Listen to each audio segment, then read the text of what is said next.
Bom, Dunga, minha doença é uma doença genética, né? É uma doença chamada amiotrofia muscular espinhal tipo 2. Repete aí porque é chique, hein? Isso é complicado. É chique. Amiotrofia muscular tipo 2. Tipo 2.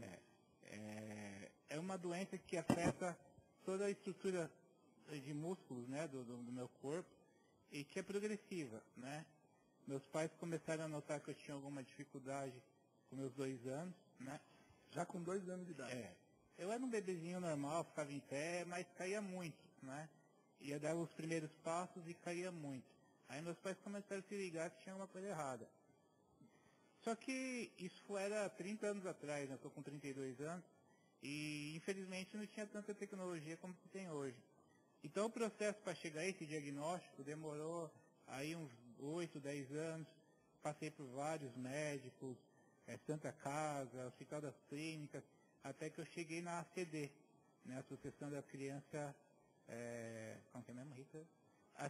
Assistência, mudou a sigla, me confundo. Mas ela em São Paulo, que tem, não sei se posso falar, mas está tendo o Telecom agora, né, pela do SBT e tal, é a ACD, né? E até que eles conseguiram chegar a esse diagnóstico, né?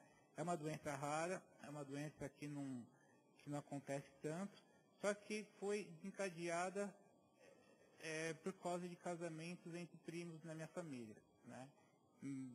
Meus avós são primos e antes já tinha primos, né? Então, a geneticista me explicou tudo direitinho, é uma complicação danada. É uma falha que deu nos meus cromossomos que faz eu ficar assim. Eu fui desenganado pela medicina, né? Eles me deram 15 anos de vida no máximo, né? E se passasse disso era para ficar num hospital cheio de problemas, né? Isso devido à falta de informação em relação à doença naquela época, né? E, enfim, é uma doença que vai progredindo.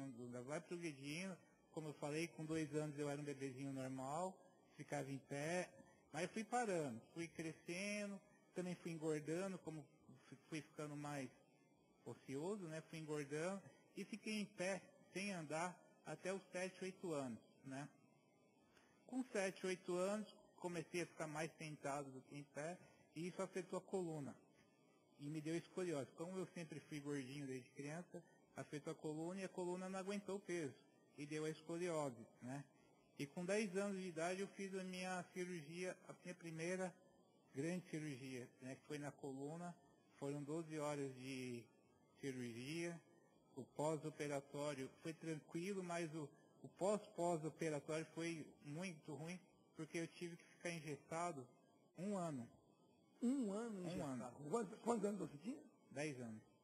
10 anos. Vamos imaginar o grau de dificuldade para uma criança de 10 anos ficar 1 ano engessada. O tórax, né?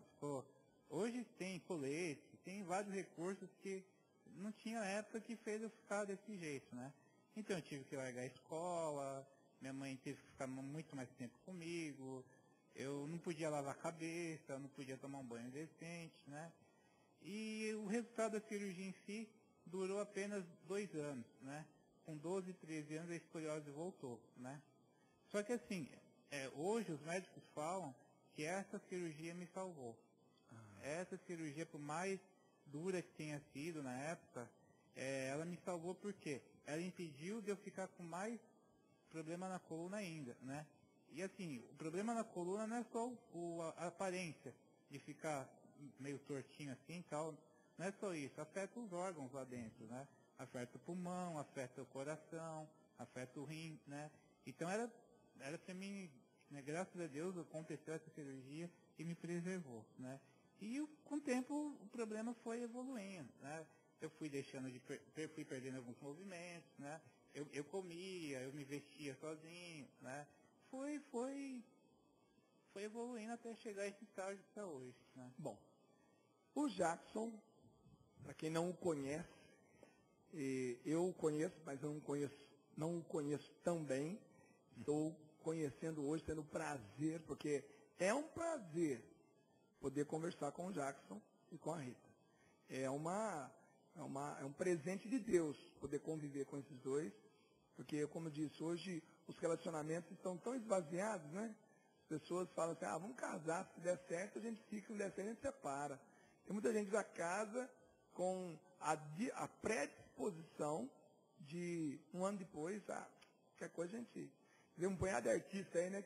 Fulano de tal está casando pela 7ª vez. Quer dizer, casando nada, está juntando. Isso aí é uma brincadeira de mau gosto e que muitas pessoas têm aquilo como uma referência. Então o mundo hoje nos dá muitas referências erradas, distorcidas. E tem muita gente de cabeça fraca, infelizmente, que não tem um relacionamento com Deus, na oração, na palavra, na comunidade, e que vai atrás desses maus exemplos. E quando a gente traz um casal como a Rita e o Jackson aqui, isso é para nós uma lição de vida. Muitas vezes nossos pais disseram, você está precisando de uma lição de vida. Ou então você já ouviu muitas pessoas exclamarem, dizer assim, poxa, que lição de vida, né? E na realidade é isso, é uma lição. O que é uma lição? Quando a gente está na escola, a pessoa, vamos fazer uma lição hoje, uma lição para casa, a lição de... Porque é uma lição, é um ensinamento. É um ensinamento ver vocês dois. Então a gente quer agradecer de antemão, lógico que o programa vai rolar, mas de antemão quero agradecer, primeiro porque vocês dois existem. Que isso, meu Porque Deus. vocês dois são teimosos o suficiente, uma santa teimosia, de existirem, de conviverem e testemunharem. Mas a gente vai saber um pouco mais, aliás, saber tudo desse casal, do trabalho que eles fazem depois do intervalo, tá legal? Peguei minhas coisas e fui viajar para a Canção Nova. Vem para cá porque esse final de semana tem tocão.